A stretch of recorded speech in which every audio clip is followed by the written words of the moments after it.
Hi.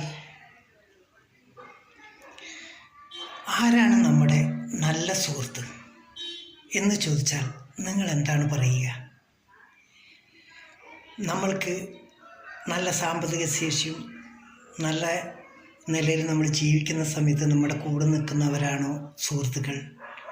ഇല്ല, നമ്മൾക്കൊരു ആപത്ത് വരുമ്പോൾ, കഷ്ടപ്പാട് വരുമ്പോൾ നമ്മുടെ കൂടെ ഒരു താങ്ങായിട്ട് നിൽക്കുന്നവരാണോ യഥാർത്ഥ സുഹൃത്തുക്കൾ?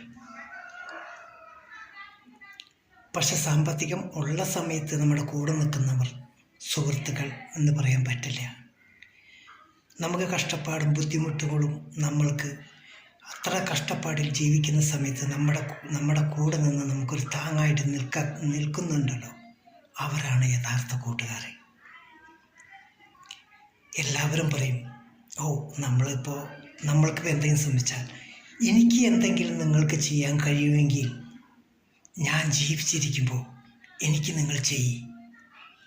അത് ഒരു നല്ല കാര്യമാണ്. ഞാൻ മരിച്ചതിന് ശേഷം നിങ്ങൾ എനിക്ക് എന്ത് ചെയ്തിട്ടോ, അല്ലെങ്കിൽ നിങ്ങൾ എന്നെ കാണാൻ വന്നിട്ടോ, അല്ലെങ്കിൽ നിങ്ങൾ എനിക്ക് വന്നിട്ട് എന്ത് സഹായം ചെയ്തിട്ടോ ഒരു പ്രയോജനമില്ല. ഞാൻ പറയുന്നത്, ഞാൻ ജീവിച്ചിരിക്കുമ്പോൾ നിങ്ങൾക്ക് എന്തെങ്കിലും എനിക്ക് ചെയ്യാനുണ്ടെങ്കിൽ അത് ചെയ്യ്. അതിപ്പോൾ ചെയ്യ്. ഞാൻ മരിച്ചതിന് ശേഷം നിങ്ങൾ വരണമെന്നുമില്ല, നിങ്ങൾ എന്നെ വന്ന് കാണണമെന്നുമില്ല, ഒരു ബുദ്ധിമുട്ടുമില്ല, എന്നെ സഹായിക്കണമെന്നുമില്ല. എന്തുകൊണ്ട് സഹായിച്ചാലും എനിക്കത് ഉപകാരം വരില്ല. വരണമെങ്കിൽ ഞാൻ ജീവിച്ചിരിക്കുമ്പോൾ നിങ്ങൾക്ക് എന്തെങ്കിലും എനിക്ക് ചെയ്യാൻ കഴിയുമോ അത് ചെയ്യും.